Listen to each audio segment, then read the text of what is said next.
بالله من الشيطان الرجيم. بسم الله الرحمن الرحيم. قال ربنا إننا نخاف أن يفرط علينا أو أن يطغى.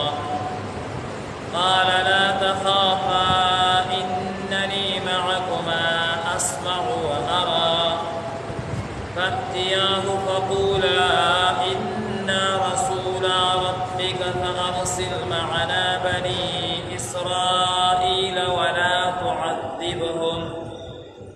قد جئناك بآية من ربك والسلام على من اتبع الهدى. إنا قد أوحي إلينا أن العذاب على من كذب وتولى. صدق الله العظيم. بسم الله الرحمن الرحيم. قال ديدوان أويل ربنا إذا انقربا إننا نخاف بشكام يريك أن يفوق علينا يا غبا سياتيو كيف مباندي أو أن يطغى يا بدحت نتيرشي. قال فرمائل الله تعالى لا تخافا تاسم يريغي إنني معكما بشكاز توسريما أسمع وأرى تأورا أو زوينا. فأتياه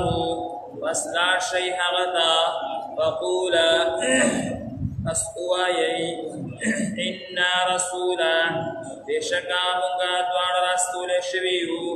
ربك استاد رب طرفنا فارسل معنا فاسقلق مكسرا بني إسرائيل ولا تعذبهم أو عذاب مورك وحغيتا. قد جئناك بشكا منغا روڑ دتاتا بآية من ربك يوم معجزة استاد رب طرفنا والسلام سلامت يادوي على من اتبع الهدى آغتا كتاب ذلك إذا هدايتا. إنا قد أوحي بشكا وحرا لقل الشبدا إلينا منتا أن العذاب في عذاب على من كذب آغا دے چی درو کنی وتولا او مخعری. بسم الله الرحمن الرحیم. مخکنی آیاتون مبارکو کی دا مضمون تیر شو کہ اللہ تبارک و تعالی حضرت موسیٰ علیہ السلام باندې کم احسانات کړیو داغی ذکر شو. او بیا حضرت هارون علیہ السلام د موسی علیہ السلام په دعا سره الله تعالی پیغمبر جوړ کو او دوانو ته الله تبارک وتعالى بلا ډیوټي وسپارلا او ورته ویلي اذهبا الى فرعون انه طغى. تاسو دواړه فرعون ظالم تلاړ شي هغه سرکشه دی. فقولا له قولا لینا او هغه سره نرمه خبره وکړي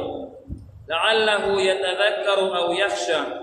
يديشي دي نصيحت قبول کی او یا ويریږي. حضرت یحیی ابن معاذ رحمت الله علیه دا یو ډیر لوی مفسر او تابعی بزرگ پاتې شوی دی. هغه با چې کله دا آیت مبارکه لوستو چې الله تعالی حضرت موسی علیہ السلام او هارون علیہ السلام ته وایي چې فقولا له قولا لینا دی فرعون سره نرمه خبرې وکړي نو په جړا بش.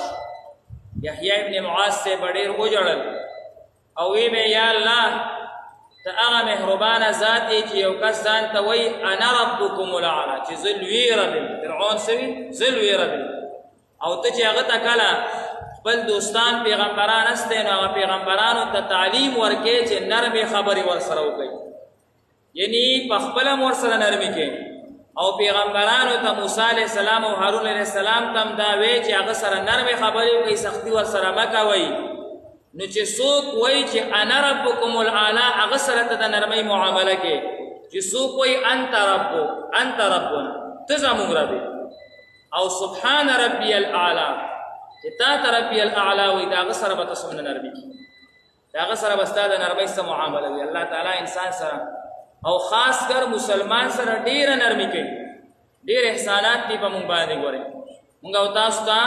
لږه شکریا ادا کول پکار دي زمونږ خولې هغه د ناشکرۍ عادت دی او د دې عادت دی چې یاره مونږ سره څه دي او مونږ سره څه دي نه دا نه دي ویل پکار الله په دې ډېر زیات خفه کېږي ډېر زیات ناراضه کېږي زه بار بار دا واقعه ذکر کوم زمونږ یو ملګری و د یو ګوډي کې اوس مړ دی د هغه د ګردو مسله ما ګردې ناستې وي د هغه ما سره میلو شو ډېر کمزوری و ما ورته وی دا ته خو مخکې سمې وایي ګردې مې ناستې وي استاد دعا راته کوه بیا راته یو هفته پس میلو شو وایي شکر دی ستاسو دعاګانې ورو قبلیږي نو مې څه چلو شو وایي یو ګرده مې پیدا کړه اخلم د چا نه واورئ په دې باندې خوشحاله شو نو مې په څو روپۍ وایي 45 لکه روپۍ مې داخلې کړې دي او وایي دعا وکړه چې الله آکس راضي شي مې آکس څنګه آکس دی وایي هغه ډېر زیات غریب دی هغه وایي د ما هسې بچي شته نورو بچو ته مې ضرورت نشته په یو ګرده خو بچي نه پیدا کېږي زه به یو ګرده هغه خرڅه کړمه زه 45 لکه روپۍ خو به راته میلاو شي نو ما وی زه دعا به درته وکړو هغه روان کانډم شي خو دسته خو به هم ګزاره وکړې روان به شي بیا یو هفته لسره د پس میلاو شو نو ژړلې مې ولې و یاره هغه منکر شو هغه وایي چې یاره 45 روپۍ دې په تندر ولګي 45 لکه په تندر دې ولګي اوس ځان نه کانډموم 45 لکه روپۍ باندې یو ګړده یو کس ته پیسې پرتې دي هغه وایي زه نه خرڅوم یو ګړده قیمت هغه دا 45 لکه روپۍ او 50 لکه روپۍ دا الله تعالی موږ ته راکړي او موږ وایو موږ سره څه دي الله دې نه کړي د یو کس معمولي غوندې ګړده کې فرق راشي معمولي غوندې مثانه کې فرق راشي معمولي غوندې پیپړه کې فرق راشي معمولي غوندې زړه وال کې فرق راشي څومره کروڑونه روپۍ ورکولو ته تیار وي یاره دا کور مې دې لاړ شي دا هر څه دې لاړ شي مال او دولت دې نه وي الله تعالی موږ ته څومره مهرباني ده څومره احسانات دي شکر ادا کول پکار دي او مازیګر یو ملګري وي یاره ډېره ګرمي ده ما ورته وی مې هر موسم د الله طرف نه دی لکه شکریا ادا کول پکار دي الله تعالی نه ګیله نه دی کول پکار الله ډېر مهربانه ذات دی په دې ګرمۍ کې به زموږ فایده وي دې کې به زموږ فایده وي مونږ نه پوهېږو مونږ کمعقل یو مونږ ناپوهه یو مونږ د الله د مخکې جاهلان یو الله تعالی ډېر پوهه دی وایي هره شپه باران کېده بېګا باران ونه شو میدان د الله یو احسان دی ځکه